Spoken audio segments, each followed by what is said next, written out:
咪住，40幾萬喺溫東可以買到一房，係咪中伏先？一齊去睇下。就係見到有一個書房啦，咁個書房呢，佢都裝修咗一個 show home 喺度噶，咁咧你完全係可以放到一個台仔喺度。走廊嘅另外一邊呢嘅客廁啦，咁第二個房呢都係用緊呢個廁所啦，咁佢都係單星盤嘅。咁喺呢邊我哋又見到咧係佢哋嘅廚房啦，睇個洗碗機呢，佢係用 Milano 呢個洗碗機嘅，咁佢亦都有好多櫃桶可以裝一啲煲啊爐具，地個頭嘅爐頭呢，亦係 Milano 層架可以轉 accessories 入去，唔會嘥咗啲位嘅。咁佢哋有呢個爐頭咧，可以拉開嘅喎。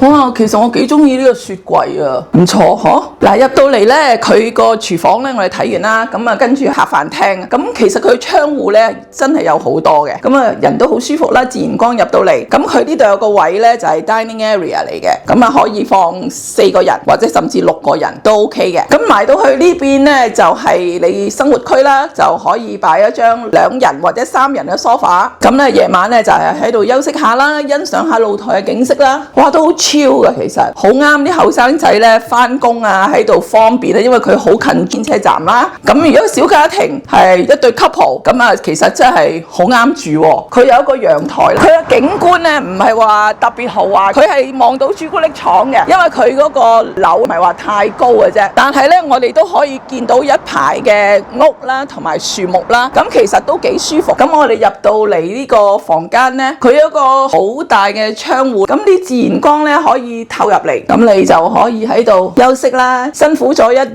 就係有呢個景色 ，closet 都好多喎，兩邊都有嘅，可以分男仔同女仔嘅，唔使爭嘅。浴室咧就好光潔，襯翻廚房嗰隻木嘅色同埋白色嘅雲石台面。佢雖然咧係第2間房咋，佢都可以放一個 queen size bed 啦，兩邊咧都可以放床頭櫃嘅，仲有一個咧係衣櫥啦，你可以係放你自己嘅珍藏品啦。佢呢個一房嘅 layout 咧，我最中意啊，因為咧佢呢度咧就係一幅廚房爐具擺晒喺一邊，另外呢一個係 optional 嘅，你可以要或者加或者自己放自己餐台都 OK， 咁啊唔使有個 island 成日阻住自己啦，係咪？呢個可以放另外一個你自己喜歡嘅餐台啦。咁佢嘅爐具咧一樣啦，係4頭爐具，係煤氣爐嚟。咁啊睇下佢啲雪櫃容量多唔多先。呢個係個深色嘅系列嚟嘅，睇落咧係一種胡桃木色設計啦，睇落咧就係更加 grand 嘅，亦都係放咗好多櫃桶。呢度係俾你放垃圾桶嘅，洗碗機上面都好多地方儲物喎。佢係用一個伸縮性嘅抽油煙機嘅，雖然係1房1廳，但係咧佢就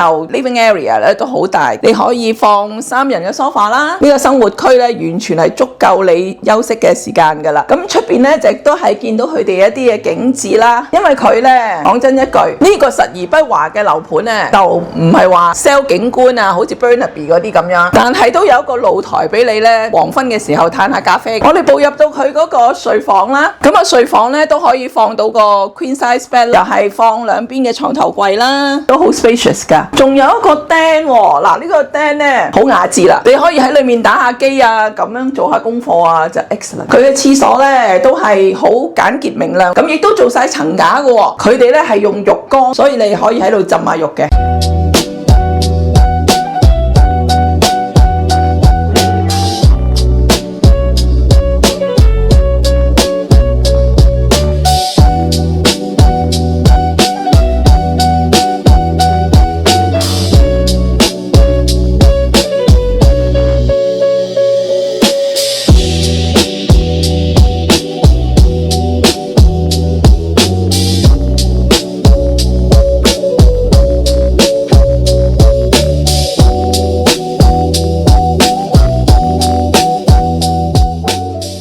睇完1房2房嘅單位咧，如果係覺得好有興趣嘅話咧，歡迎你哋大家預約 Isabella Lui，我哋實質嚟開箱睇下究竟個 layout 係點嘅。歡迎你哋打我電話。如果喜歡我呢條片嘅話咧，歡迎你哋 subscribe、share， 就可以定期收到地產嘅資訊啦。如果想睇新樓盤嘅話咧，記得訂閱我啦。